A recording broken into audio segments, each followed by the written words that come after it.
Hello and welcome to the latest edition of our Spotlight video series. This week I'm delighted to be joined by our brilliant client strategist, Mckenzie, to discuss tech maturity and search. This is also the first since our rebrand from DQ&A to Incubeta DQ&A. So Greg, welcome. Hi Ed, how's it going? Yeah, very good. I think kicking things off with your experience, it'd be good to understand how a nascent search strategy compares with a connected approach. Yeah, sure. Great place to start. So there's two terms in there that are worth just checking in on first. So they are defined within the Boston Consulting Group's maturity scale. So the nascent and connected are two of the four stages. Nascent would be at the first of those four and the lowest in terms of maturity, and then connected is the third of those four. So kind of a nascent maturity example then would be where the paid search strategy is operating in silo. And actually there's an evidence that the business or the strategy is working towards only a part of the conversion journey with limited linking to sale value. So for example, a lead gen business may be working to just on-site leads and not actually having sight on what's happening post on-site lead. From an e-commerce business perspective, it may be that they're working to a target cost per acquisition. So therefore just working on aggregate sales rather than a value based against those sales. A connected maturity example then would be that there's evidence of a cross-channel and cross-platform strategy. The business would have a clear picture on what value is to them, whether that's margin, lifetime value, or from a lead gen perspective, perhaps that's a proxy revenue or some form of revenue value against their on-site leads. And also then they're integrating this value back into their channels, back into their platforms, and using that for bidding automation. Now, as you can see, connected seems a little more sophisticated and a little more complex to set up, but actually there's a lot of benefits behind that. So first and foremost is having absolute clarity on that, the value of each transaction, and therefore by optimizing towards that, a business can expect improved performance and certainly more efficiency in an ever-changing marketplace. It also then lays a foundation for scaling any future growth effectively as well. I suppose motivators of moving towards that connected maturity are quite important as well. And it is really about keeping up with changes. So we've seen a lot of changes in consumer behavior, certainly over the last 12 to 18 months and certainly through 2020. But actually, if we look at a supplier perspective and an engine perspective, as paid search practitioners, we all can see that Google is changing how we can manage our accounts. So that they're taking away some levers, but at the same time introducing other levers as well, be it in the form of audience and targeting controls. Also, then there's the move away from third-party cookies. So all of these in the mix help kind of motivate towards moving to that connected maturity approach where there's a reliance on first-party data that's put into the system. Yeah, that's great insight. So what opportunities do you see for businesses integrating lifetime value or enhanced audiences into their paid search optimization? Yeah, so lifetime value and is certainly a step towards the customer-centric or the multi-moment. A multi-moment is the fourth of those four stages in the Boston Consulting Group's maturity scale. That really just puts an emphasis on everything we spoke about at the connected stage, but as a customer focus on their outcome. So actually, if we were to, again, break down those the two parts, so LTV and enhanced audiences, both are very much customer focused. LTV actually looks to define the conversion value, and then we put that in to support bidding.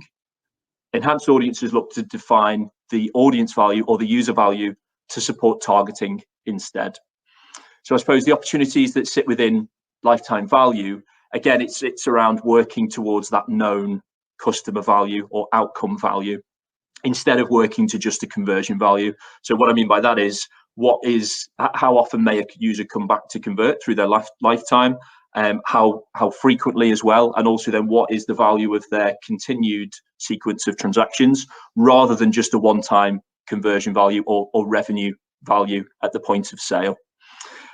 Also then that can factor in both online and offline purchases, ever more prevalent, in modern day. We see, as we saw a big shift in consumer behaviour last year, that there may be an ongoing change between the relationship of online and offline in months and years to come. Opportunity within enhanced audiences. This really helps define your targeting strategy throughout your paid search approach, but also throughout other media channels and media platforms as well. It does help you define the value of an audience, be that high value or low value, and certainly once you've got a picture of those in mind, all engines will offer a lookalike functionality as well, which helps expand your reach for those either high value or low value as well. I suppose that will help inform targeting strategies as well. So for example, eBay in 2014 ran a paper where they turned off part of their paid search activity for part of their inventory, and actually they saw that organic channels picked up the slack basically. So net, it turned out paid search was a negative return on investment.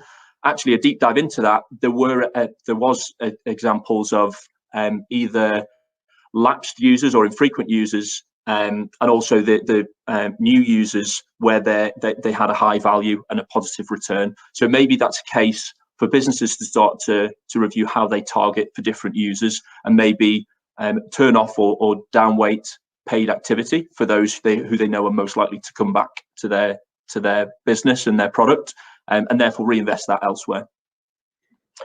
Both LTV and enhanced audiences would require specialist support to set up.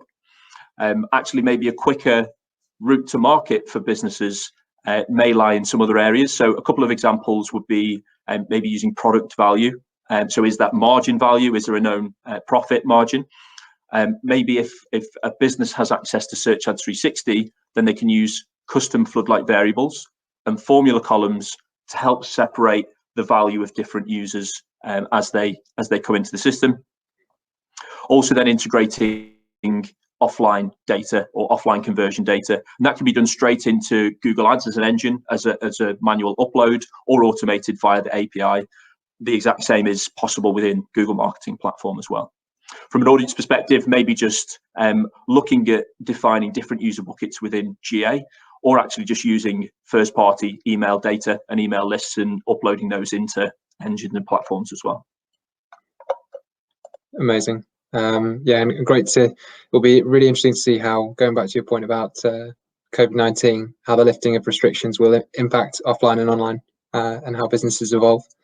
So yeah, I guess just moving on, it'd just be great to get your thoughts on how Incubeta DQ&A can support organizations on their search transformation journey.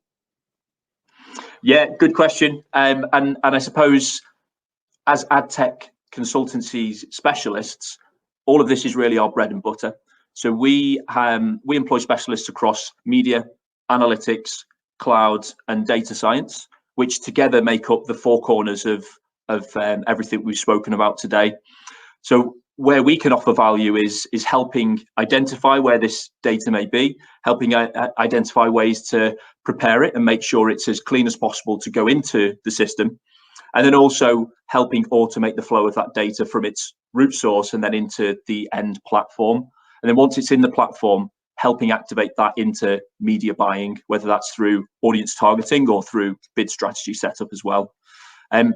As with all of this, there is no pre-designed approach or template approach. So instead, our role is to firstly ask the right questions and listen to what's needed, understand where the business is at today, and then propose the next steps. And those next steps can either be consulting alongside whilst our partners' internal teams do the work, or we can take on that responsibility and be in the driving seat and actually implement that on behalf of our partners as well.